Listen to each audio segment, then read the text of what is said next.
السلام علیکم ورحمۃ اللہ وبرکاتہ۔ محترم ناظرین کرام، استقبال ہے آپ کا ہمارے یوٹیوب چینل میں جس کا نام ہے ورلڈ اردو رپورٹ۔ میں ہوں آپ کا میزبان عبدالاحد قاسمی۔ آج تاریخ ہے 17 جمادی الثانی 1447 ہجری، مطابق 9 دسمبر بروز منگل 2025۔ آئیے سنتے ہیں تاریخ اسلام کے جھروکوں سے۔ آج میں حاضر ہوا ہوں حضرت عثمان بن عفان رضی اللہ تعالی عنہ کی سخاوت، جس کا عنوان ہے سخاوت ہو تو ایسی۔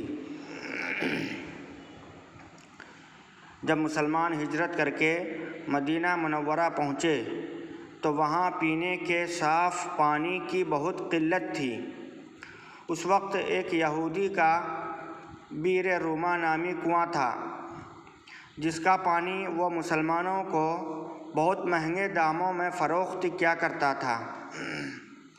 نبی رحمت صلی اللہ علیہ وسلم کو یہودی کی اس بات کا پتہ چلا تو فرمایا، کون ہے جو یہ کنواں خریدے اور مسلمانوں کے لیے وقف کر دے؟ ایسا کرنے پر، یعنی جو شخص ایسا کرے گا، کنواں خریدے اور مسلمانوں کے لیے وقف کر دے، اللہ تعالیٰ اسے جنت میں چشمہ عطا فرمائے گا۔ یہ سن کر خلیفہ سوم حضرت عثمان بن عفان رضی اللہ تعالی عنہ، جو کہ حضور علیہ الصلاۃ والسلام کے داماد بھی تھے، تو حضرت عثمان رضی اللہ تعالی عنہ نے وہ کنواں خرید کر مسلمانوں کے لیے وقف کر دیا۔ سبحان اللہ۔ وقت کے ساتھ ساتھ اس کنویں کے ارد گرد کھجوروں کا ایک باغ بن گیا۔ سلطنت عثمانی کے زمانے میں اس باغ کی دیکھ بھال ہوئی۔ یہ سلطنت عثمانیہ، جس کو ترکی سلطنت بھی کہا جاتا ہے، تو سلطنت عثمانی کے زمانے میں اس باغ کی دیکھ بھال ہوئی، یعنی اس کو پھر بحال کیا گیا۔ بعد ازاں سعودی حکومت کے عہد میں اس باغ میں کھجوروں کے درختوں کی تعداد 1550 ہو گئی۔ یہ باغ میونسپلٹی میں حضرت عثمان بن عفان رضی اللہ تعالی عنہ کے نام سے رجسٹرڈ ہوا۔ وزارت زراعت یہاں کی کھجور بازار میں فروخت کرتی رہی اور اس سے حاصل ہونے والی آمدنی حضرت عثمان بن عفان رضی اللہ تعالی عنہ کے نام پر بینک میں جمع کرتی رہی،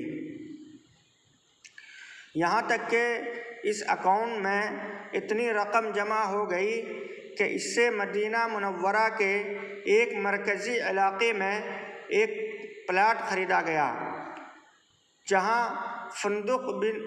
فندق عثمان بن عفان رضی اللہ عنہ کے نام سے ایک رہائشی ہوٹل تعمیر کیا گیا۔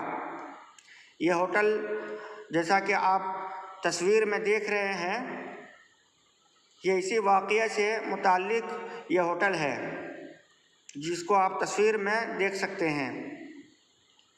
یہ ہوٹل آج بھی مسجد نبوی کے قریب واقع ہے۔ اس ہوٹل سے سالانہ 50 ملین ریال آمدنی متوقع ہے۔ اس آمدنی کا آدھا حصہ یتیموں اور غریبوں میں تقسیم کیا جاتا ہے، جبکہ دوسرا آدھا حصہ حضرت عثمان بن عفان رضی اللہ عنہ کے اکاؤنٹ میں جمع ہوتا ہے۔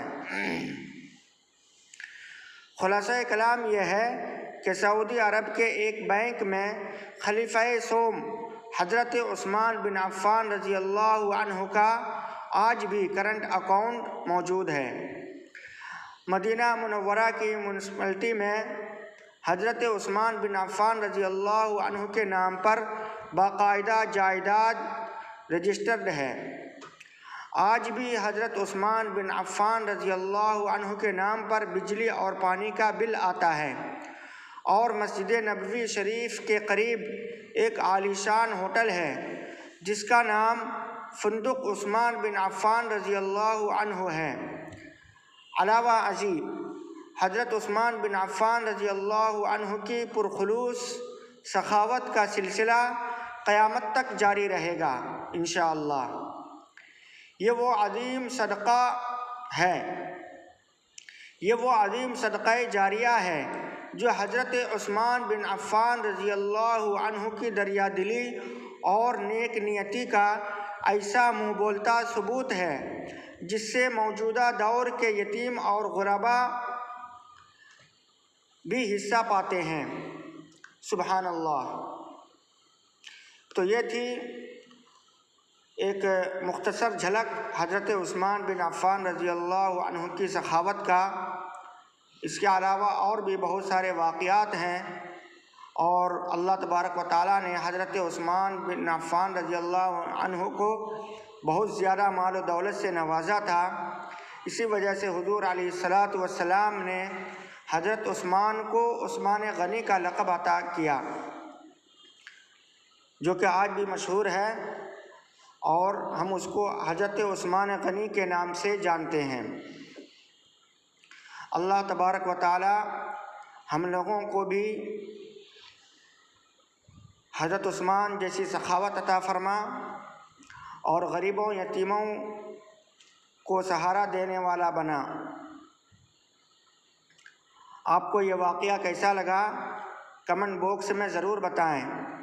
آپ کی رائے ہمارے لیے بہت قیمتی اور حوصلہ افزا ہے۔ ویڈیو کو لائک اور شیئر کریں، چینل کو سبسکرائب کر دیں تاکہ اس طرح کی ویڈیوز آپ تک پہنچتی رہے۔ جزاک اللہ خیراً۔ اپنا خیال رکھیں۔ السلام علیکم ورحمۃ اللہ وبرکاتہ۔